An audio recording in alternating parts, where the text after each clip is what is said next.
Welcome to M24 news. TDP Dandupalyam పార్టీగా మారిందని YCP మహిళా విభాగం అధ్యక్షురాలు వరద కళ్యాణి ఆరోపించారు. మంత్రి సంధ్యారాణి పిఏ సతీష్ ఒక మహిళను ఉద్యోగం ఇప్పిస్తారని డబ్బులు తీసుకుని లైంగికంగా వేధించాడని కళ్యాణి ఆరోపించారు.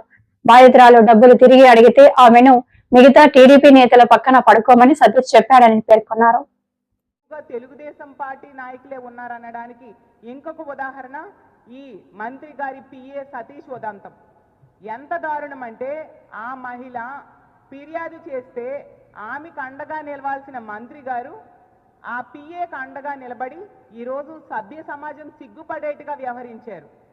అసలు ఒక మంత్రి అయ్యుండి, అది ఆవిడ ఒక మహిళా మంత్రి అయ్యుండి, అది కూడా ఒక స్త్రీ శిశు సంక్షేమ శాఖ మంత్రి అయ్యుండి మహిళలకు అండగా నిలబడాల్సింది పోయి తన పిఏని వెనకేసుకొస్తూ అతనికి సపోర్ట్ చేస్తూ అతనికి అండగా ఈరోజు నిలబడ్డారు. ఎంత సిగ్గుచేటు! అసలు ఆవిడ స్త్రీ శిశు సంక్షేమ శాఖ మంత్ర లేదా స్త్రీల వేధింపుల శాఖ మంత్ర నేను అడుగుతూ ఉన్నాను. ఇంత దారుణంగా దిగజారిపోయే వ్యవస్థలేంటి ఈ కూటమి ప్రభుత్వం అధికారంలోకి వచ్చాక నేను అడుగుతూ ఉన్నాను. ఆ అమ్మాయికి మంత్రి పిఏ పక్కలోకి రావాలని వేధించడమే కాకుండా ఆమె దగ్గర డబ్బులు తీసుకొని మళ్ళీ తిరిగి ఇమ్మని చెప్తే ఆమెకి లైంగికంగా వేధింపులు గురి చేయడమే కాకుండా తెలుగుదేశం పార్టీ నాయకులు పక్కల్లోకి కూడా రావాలనేసి ఆమె మీద ప్రెషర్ పెట్టడం ఎంతవరకు సమంజసం? ఆమె పోలీసులకు కంప్లైంట్ ఇచ్చింది, పోలీసులు పట్టించుకోలేదు. ఎందుకంటే మంత్రి గారి పిఏకి మంత్రి గారు అండుంది కాబట్టి పోలీసులు పట్టించుకోలేదు. పోనీ మంత్రి గారికి కంప్లైంట్ ఇచ్చింది, ఆవిడైనా పట్టించుకున్నారంటే పట్టించుకోలేదు సరికదా. ఆమె మీద ఈ మహిళ మీద కక్ష సాధింపు ధోరణిగా వ్యవహరిస్తూ రూరల్ ప్రాంతానికి ట్రాన్స్ఫర్ చేసేయడం జరిగింది. అసలు నిజంగా ఎంత సిగ్గు చేటు!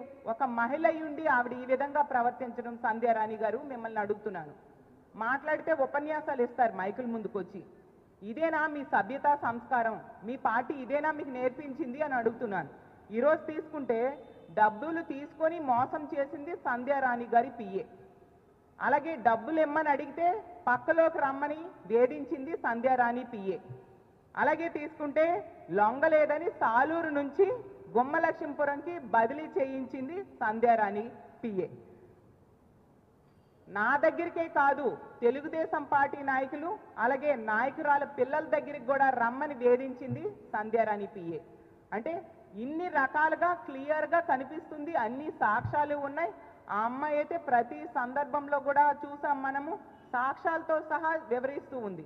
అయినా కూడా ఇంత దారుణంగా రక్షణ కల్పించలేని అసమర్థ ప్రభుత్వం ఈరోజు నడుస్తూ ఉంది.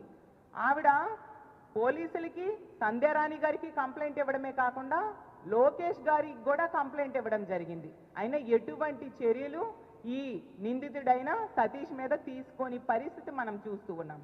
తిరిగి ఈమెకి వేధింపులు. మేము మొదటి నుంచి చెప్తూ ఉన్నాం, ఈ కూటమి ప్రభుత్వం అధికారంలోకి వచ్చాక మహిళలకి రక్షణ లేదు. ప్రతి సందర్భంలో కూడా మహిళల మానాలు ప్రాణాలు గాల్లో దీపాల్లా ఉన్నాయి.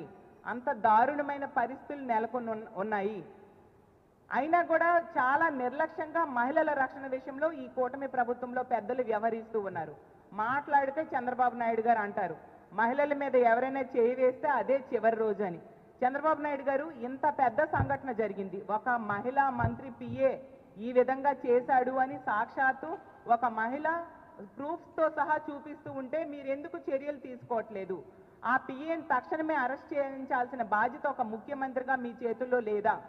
అలాగే ఇలాంటి తప్పుడు పని చేసిన వాడికి సపోర్ట్ చేసిన మంత్రిని బర్తరఫ్ చేయాల్సిందిగా ముఖ్యమంత్రి గారికి మేము కోరుతూ ఉన్నాము. అలాగే పవన్ కళ్యాణ్ గారు ఎందుకండి మీరు ప్రతి సందర్భంలో కూడా డైలాగులకే పరిమితం అవుతూ ఉన్నారు? మాట్లాడితే మహిళల్ని ఎవరైనా వేధించినా వాళ్ళ మీద చెయ్యి వేసినా తాట తీస్తానని చెప్తారు పవన్ కళ్యాణ్ గారు. మరి మీ సహచర మంత్రి, మీ పక్కనే కూర్చునే మంత్రి ఆవిడ పిఏ ఈ విధంగా ఇంత దారుణంగా ప్రవర్తిస్తే ఆవిడ తీసుకొచ్చి అతనికి సపోర్ట్ చేస్తూ ఉంటే, బాధితురాలికి మరింతగా వేధిస్తూ ఉండే పరిస్థితులుంటే మీరు ఎవరి తాట తీశారు? మీ తోటి మంత్రి తాట ఎప్పుడు తీస్తారు? ఆ పిఏ తాట ఎప్పుడు తీస్తారు పవన్ కళ్యాణ్ గారు అని నేను అడుగుతూ ఉన్నాను. లోకేష్ గారు అయితే గౌరవం గురించి చాలా చాలా ట్వీట్లు చేస్తూ ఉంటారు. లోకేష్ గారు మీకు స్వయంగా ఆ బాధిత మహిళ కంప్లైంట్ ఇవ్వడం జరిగింది. మీరు ఏ చర్యలు తీసుకున్నారు? మీరు ఓన్లీ మాటలకే పరిమితమా? చర్యలు తీసుకోరా, చేతల్లో చూపించరా, మహిళల రక్షణకు మీకు పట్టదా అని నేను అడుగుతూ ఉన్నాను. హోంమంత్రి గారు సంధ్యారాణి గారు ఆవిడ బెస్ట్ ఫ్రెండ్స్. మరి హోంమంత్రి గారు మీరు ఏ చర్యలు తీసుకున్నారు? మీ తోటి మంత్రి పిఏ ఇంత దారుణంగా వ్యవహరించాడు.